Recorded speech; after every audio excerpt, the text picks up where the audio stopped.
want to the ultimate test.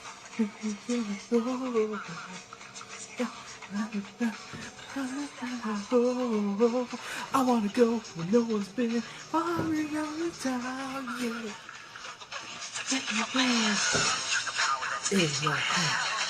We all live in a Pokemon world. Pokemon, wanna be the greatest master of them all. Greatest master, we all live in a Pokemon world. Pokemon, just better than all the rest. So we wanna be a master of Pokemon. We have the skills to be number one.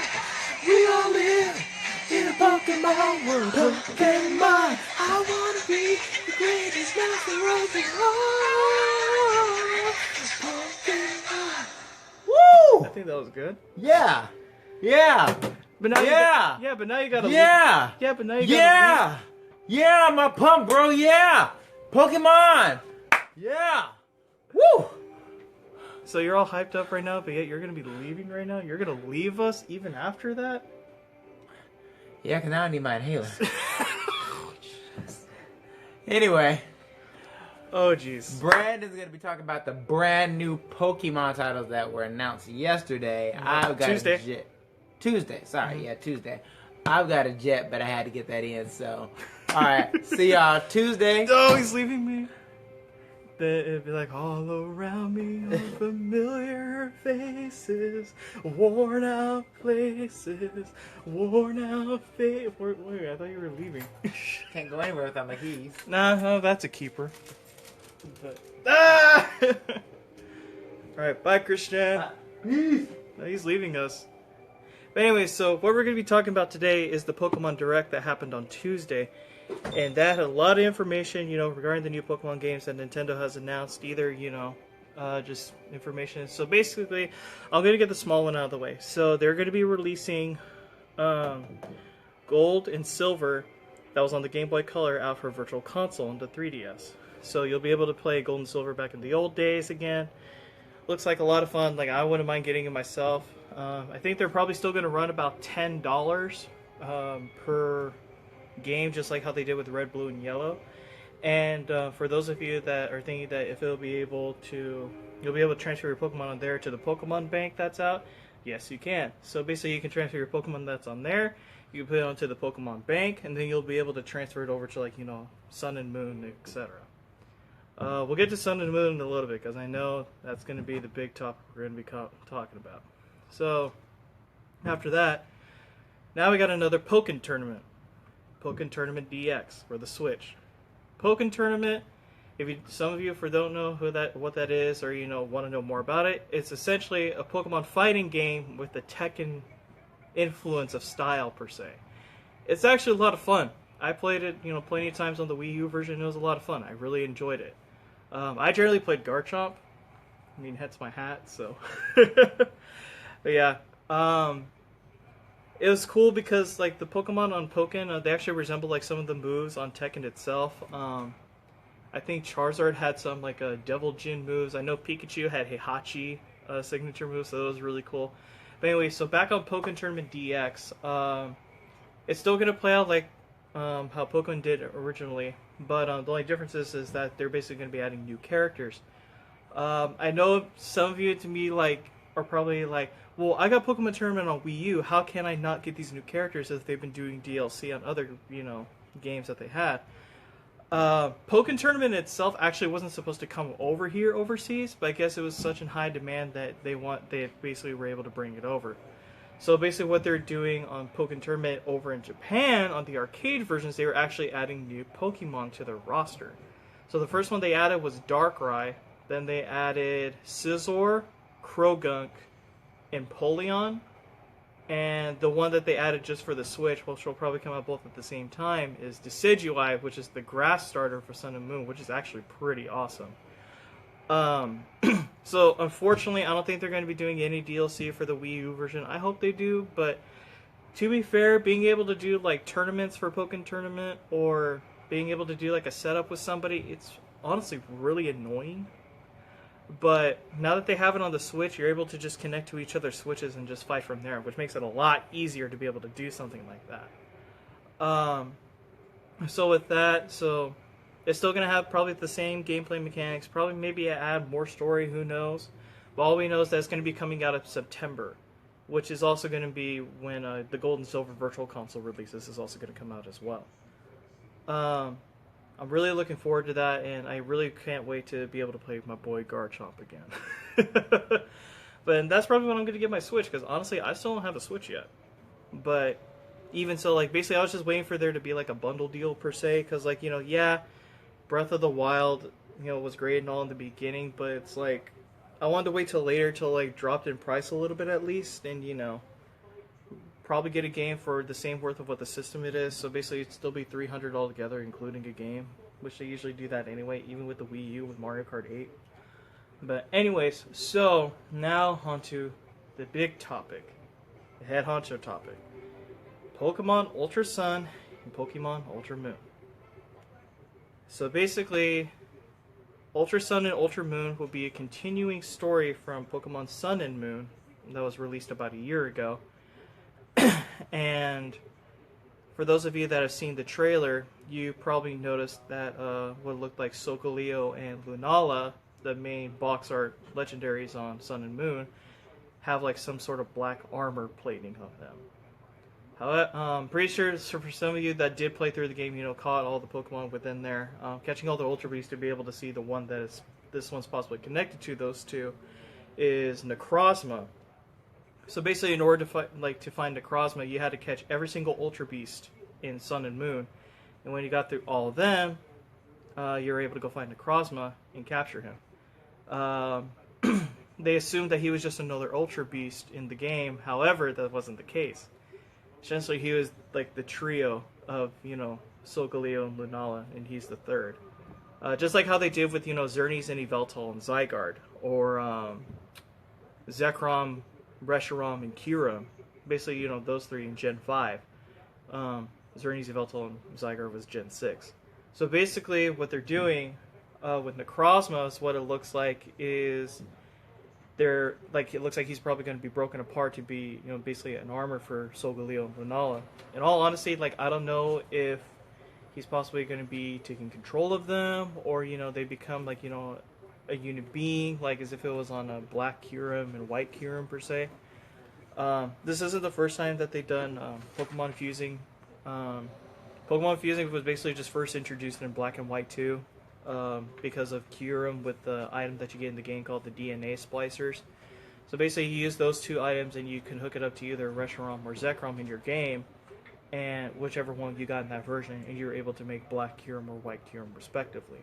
I mean, I don't know if it might change their type, because that's what happened to those two, because it converged from basically oh, yeah, Luis, you kind of missed a bit, but if you want to, you can look back at it. Basically, I just covered Gold and Silver Virtual Console releases and the Pokemon Tournament DX. But other than that, it really wasn't too much. If you want to, you could just look back at it later. Basically, I'm just covering what happened on the Pokemon Direct that happened on Tuesday through Nintendo. But anyway, so back on that. So as I was saying that, this isn't the first time they've done Pokemon fusing with that concept, but I'm just curious as to how this is going to work out. I don't know if there might be, possible type changing in them, or, because I know there's probably going to be a huge stat increase, based on that. Who knows, they might even get their own signature move, just like Kyurem and, just like Black Kyurem and White Kyurem. Oh, thanks, Luis. Yeah, dude, I love it too. Yeah. So yeah, just for the occasion. But anyways, so with that, basically, just a little bit of backstory, I guess, on Necrozma. Basically, so Solgaleo and Lunala are basically, based on the Sun and the Moon. However, Necrozma, they're saying that they actually based him on, a dead star. Because he's labeled as basically the prison Pokemon, and basically prison in space is generally linked to, dead stars. I'm no astrologist, but I'm just saying, that's what they linked it to. So basically, combining them, makes sense. But I'm just curious, as to what's going to be after that. What's going to be the whole backstory as to, how this came to be, as why he can be a part of them. Because basically, what they described in Gen 5 with Reshiram and Zekrom, when they were basically together, but then broke apart, they basically left an empty shell of the two of them, which was basically Kyurem. which why he kind of looks like a dead hull per se of something that used to be. So basically Necrozma is kind of that similar concept of like a dead hull or like an empty shell per se. So now we're gonna basically see like what becomes of that. But I really can't wait for that. And I'm curious on how they're going to continue the story, because for those of you that have beaten the game, and for those of you that don't, I apologize with spoilers. For those of you, if you haven't beat the game yet, you get to see Lily confront, I think it's Lusamine. I think that's her name. I'm trying to pronounce it right, because honestly, I haven't finished it. I've just read the story because I basically just been playing on my own time. But anyways, so after her mother broke away from one of the Ultra Beasts, which is the first one, the jellyfish-looking one, I didn't really care about that one, honestly. But basically, Lily was going to try to head over to Kanto to possibly find a cure. And the reason why she's heading to Kanto is because return policy with used games. Yeah, we have a 90-day warranty on all used games, so if they don't work or anything, just bring it back with a receipt, Louise. Yeah, it's all good.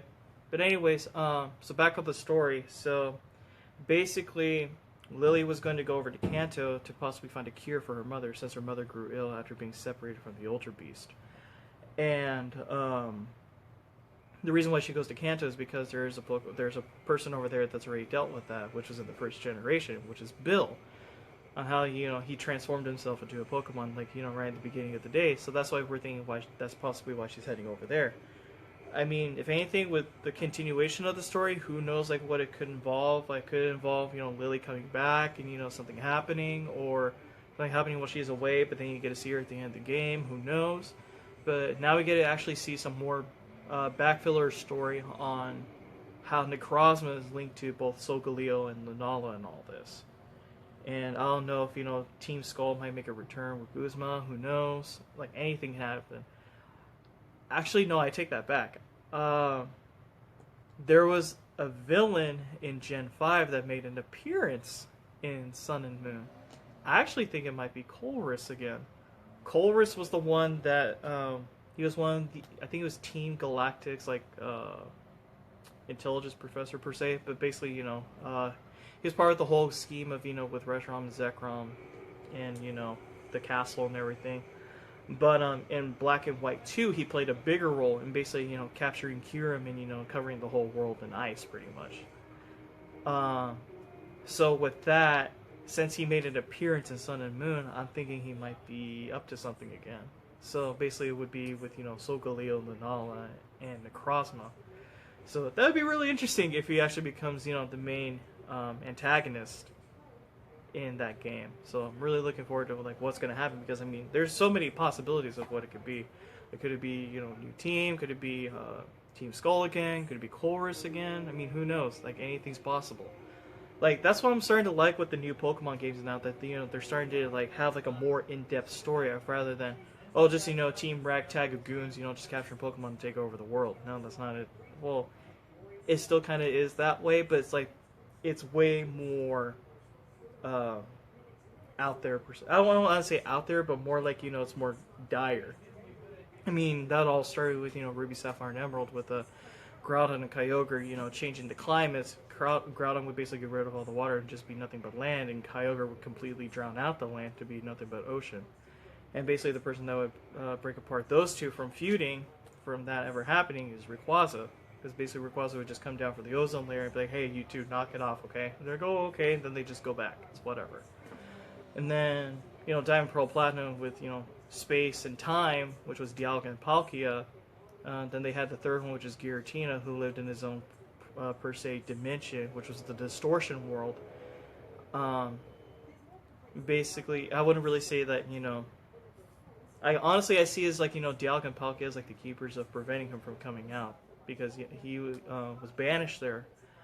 And then Reshiram, Zekrom, and Kyurem, those three are just linked to each other just from within the circle of each other. And then for Gen 6, which is Xerneas and Yveltal, Zygarde was the one that basically he confused those two to basically make himself 100%. But other than that, like, it's basically Pokemon has gained so much more backstory for each of its legendary Pokemon over the time, and which was really great because rather than it just being what is it? rather than it just being just a simple, go out, catch Pokemon, go beat the Elite Four, that's about it. It's not the case anymore. Now is, aside from just doing that, now you actually have, a really nice in-depth story. And I'm curious as to what they're going to be doing later. I mean, I know a lot of people are begging for a Diamond and Pearl remake. Honestly, it has its time. That I think it is about time for it to happen. And if that does happen, that'd be great. I'm just curious on how they're going to, or what they could do differently on it. Because Diamond and Pearl really hasn't had anything since its release in Platinum. That was about it. It didn't get really anything else after. And I don't think they're going to touch that yet until they finish telling their story with what they're doing with Sun and Moon. But other than that, I think that's about it. So let us know down below what you guys think about, everything that was said today, or, regarding the Pokemon Direct, and what your opinions on it about it. Because honestly, I'm really excited about like how the story's going to continue, because I really got into this story. And for me, like over the years, I've basically just been growing on, learning to like games that have like a lot more of an in-depth story along with, some good gameplay. I don't mind that. But there's nothing better than, playing my old, childhood handheld and still get a good story out of it rather than just, in the beginning, yeah, as a kid, like, yeah, I want to be the best and, I'll just earthquake all y'all, and that's it.